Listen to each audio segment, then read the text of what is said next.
Mengapa Yesus adalah satu-satunya jalan menuju surga? Dalam Yohanes 14 ayat 6, Yesus menyatakan, tidak seorang pun datang kepada Bapa, kalau tidak melalui aku." Ia menekankan bahwa akses ke surga hanya mungkin melalui Dia. Ulangan 32 ayat 4 menyoroti sifat Allah. Dialah gunung batu, pekerjaan-pekerjaannya sempurna dan segala jalannya adil. Allah yang setia, yang tidak melakukan kejahatan, adil dan benar. Ini meyakinkan kita bahwa rencana keselamatan yang telah Dia tetapkan adalah tidak bercela dan adil, melampaui ciptaan manusia manapun. Allah pada awalnya menciptakan bumi dan manusia dalam kesempurnaan.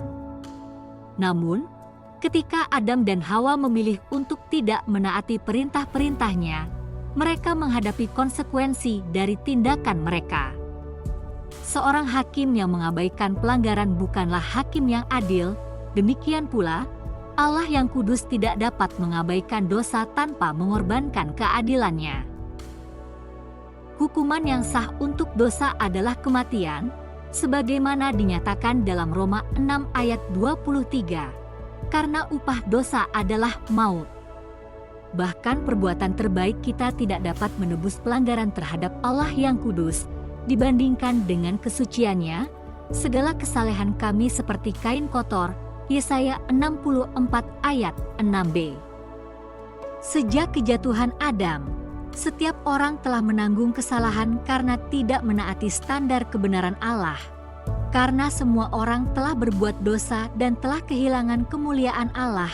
Roma 3 ayat 23. Dosa tidak hanya mencakup pelanggaran besar seperti pembunuhan dan penghujatan, tetapi juga mencakup keserakahan, kebencian, tipu daya, dan kesombongan.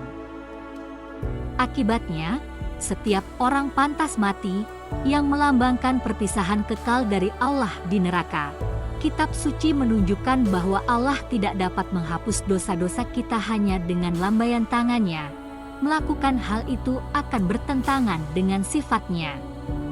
Meskipun Ia penuh kasih, murah hati, dan pemaaf, Ia juga kudus dan tidak dapat tinggal bersama dosa. Yesaya 6 ayat 3. Ia adil dan harus mengatasi dosa-dosa yang dilakukan terhadapnya.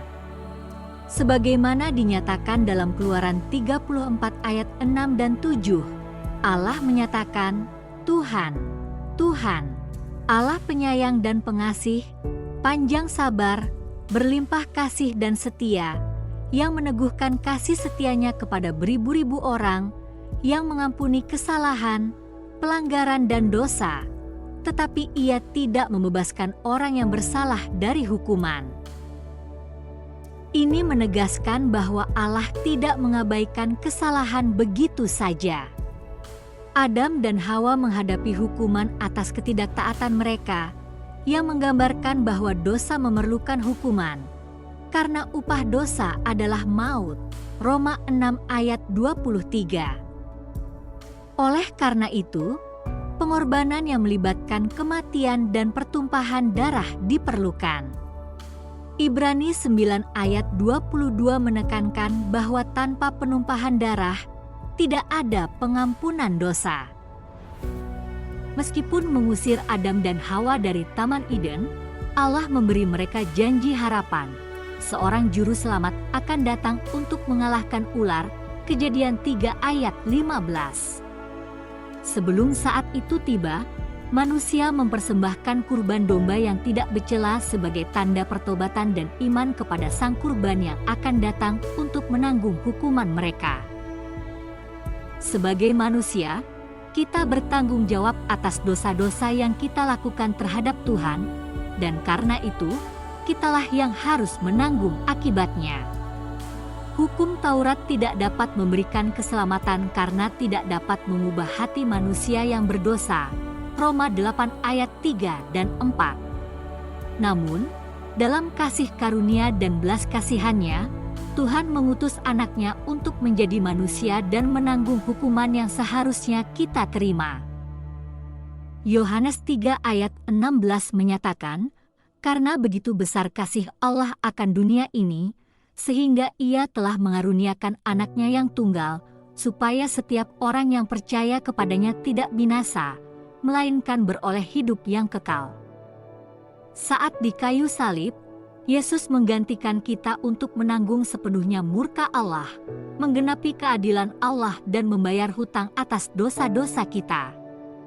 Yesaya 53 ayat 5 dan 6 memberitahu kita, "Tetapi Dia tertikam oleh karena pemberontakan kita, Dia diremukan oleh karena kejahatan kita. Hukuman yang mendatangkan keselamatan bagi kita ditimpakan kepadanya, dan oleh bilur-bilurnya kita menjadi sembuh." Kristus tidak hanya mati untuk dosa-dosa kita, tetapi Dia juga menaklukkan maut dengan bangkit dari kubur. Karena kematian dan kebangkitannya yang penuh pengorbanan, kita dibebaskan dari cengkeraman dosa dan kematian serta diberikan hidup kekal. Kita semua adalah orang berdosa. Upah dosa adalah maut. Yesus mati di kayu salib untuk membayar dosa kita supaya kita yang percaya kepada Yesus dapat masuk surga. Tidak ada jalan lain. Melalui kematiannya di kayu salib, Yesus mendamaikan manusia dengan Allah.